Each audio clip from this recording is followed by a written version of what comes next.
Hamas അധികാരത്തിൽ നിന്നും ഒഴിയണമെന്നാവശ്യപ്പെട്ട് ഗാസയിൽ പ്രതിഷേധം. 2023 ഒക്ടോബർ 7 ആക്രമണത്തിന് ശേഷം ഉണ്ടാകുന്ന ശക്തമായ ജനകീയ പ്രതിഷേധമാണ് ഗാസയിൽ ഹമാസിനെതിരെ അരങ്ങേറിയത്. ബെയ്ത്ത് ലാഹിയിലുണ്ടായ പ്രതിഷേധ പ്രകടനത്തെ ആയുധങ്ങളുമായി എത്തിയ ഹമാസ് ഭീകരർ അടിച്ചോടിച്ചു. ജിഹാദികൾ ഇസ്രായേലിനെതിരെ ഗാസയിൽ നിന്നും റോക്കറ്റ് ആക്രമണം നടത്തിയതിന് പിന്നാലെയാണ് പ്രതിഷേധം അരങ്ങേറിയത്. വിവരങ്ങളുമായി ഐസൻ ജോസ് ചേരുന്നുണ്ട്. ഐസൻ, വിവരങ്ങൾ. ഇതിൽ തീർച്ചയായും അതിശക്തമായ ഒരു പ്രതിഷേധമാണ് ഹമാസിന്റെ ഭാഗത്ത് നിന്ന് ഹമാസിനെതിരെ ഗാസയിൽ തന്നെ ഉയരുന്നത്. നമുക്കറിയാവുന്നതാണ്, ഗാസയിൽ തുടർച്ചയായി ആക്രമണങ്ങൾ നടത്തുന്ന ഒരു സാഹചര്യം ഇസ്രായേലിന്റെ ഭാഗത്ത് നിന്നുണ്ടാകുന്നുണ്ട്. തീർച്ചയായും നമുക്കറിയാം, ബന്ദികളുടെ മോചനം ഉൾപ്പെടെയുള്ള വിഷയങ്ങളിൽ കാര്യമായ നടപടികളൊന്നും തന്നെ അല്ലെങ്കിൽ ഒരു നിലപാടുകളും സ്വീകരിക്കാതെ ഈ സംഘർഷം നീട്ടിക്കൊണ്ടു പോകാനുള്ള ഒരു നീക്കം ഹമാസിന്റെ ഭാഗത്ത് നിന്ന് തുടർച്ചയായി ഉണ്ടാകുന്ന ഒരു സാഹചര്യത്തിലാണ് ഗാസയിലെ ജനങ്ങൾ തന്നെ അതിശക്തമായ പ്രതിഷേധവുമായി ഹമാസിനെതിരെ രംഗത്ത് വന്നത്.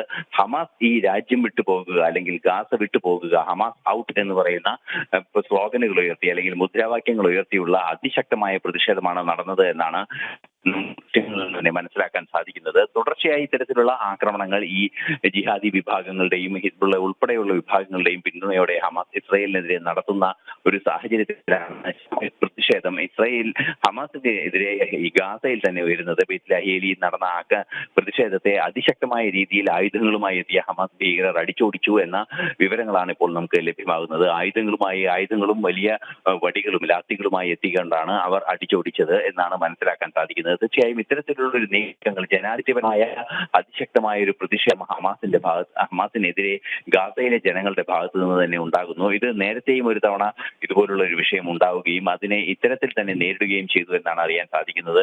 ഈ അടുത്ത ദിവസങ്ങളിലുണ്ടായ പല സംഘർഷങ്ങളുടെയും അടിസ്ഥാന കാരണം ഹമാസിന്റെ ഇത്തരത്തിലുള്ള പിടിവാശിയും ദുഷ്ടലാക്കോടെയുള്ള നീക്കങ്ങളുമാണ് എന്നാണ് അവിടെ ഉള്ളവർ തന്നെ പറയുന്നത്, ആ നാട്ടുകാർ തന്നെ പറയുന്നത്. ഈ ഒരു പശ്ചാത്തലത്തിലാണ് ശക്തമായ പ്രതിഷേധം അരങ്ങേറുകയും നമ്മൾ ദൃശ്യങ്ങളിൽ കാണുന്നത് പോലെ വൻതോതിലുള്ള ഒരു ജനസഞ്ചയം പ്രതിഷേധവുമായി തടിച്ചുകൂടുകയും ചെയ്തത്.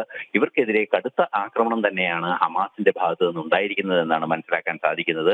ഒറ്റുകാർ എന്ന് വിളിച്ച് ഓടിക്കുന്ന ഒരു ദൃശ്യങ്ങളുണ്ട് എന്നെല്ലാം തന്നെ റിപ്പോർട്ടുകൾ പുറത്തു വന്നിരുന്നു. എന്നാൽ ഇത് സംബന്ധിച്ച് ലഭ്യമായ സൂചനകളിൽ നിന്ന് നമുക്ക് ദൃശ്യങ്ങളൊന്നും തന്നെ പുറത്തു വരുന്നില്ല എന്നത് അതീവ ഗൗരവത്തോടെ കാണേണ്ട മറ്റൊരു വിഷയവുമാണ്. ഏത് രീതിയിലാണ് ദൃശ്യങ്ങൾ ഹമാസിന്റെ ഭാഗത്ത് നിന്നുള്ള ഇടപെടലുണ്ടായി അവസാനിപ്പിക്കപ്പെട്ടത് അല്ലെങ്കിൽ ഇല്ലാതാക്കപ്പെട്ടത് എന്ന നിരീക്ഷണവും അന്വേഷണവും ഇപ്പോൾ നടക്കുന്നുണ്ട്. ഇത് തന്നെയായാലും നിലവിലെ സാഹചര്യത്തിൽ ശക്തമായ ഒരു പ്രതിഷേധം ഹമാസിനെതിരെ ഗാസയിലെ ജനങ്ങൾ തന്നെ ഉയർത്തുന്നു എന്നതാണ്. ഇത് ഏറെ ഗൗരവമായ ഒരു വിഷയം തന്നെയാണ്. മാത്രമല്ല, എടുത്തു പറയേണ്ട ഒരു വസ്തുത, ജിഹാദികൾ ഇസ്രായേലിനെതിരെ ആക്രമണം നടത്തിയതിന് പിന്നാലെയാണ് പ്രതിഷേധം അരങ്ങേറുകയും ചെയ്തത്. നിഖിൽ.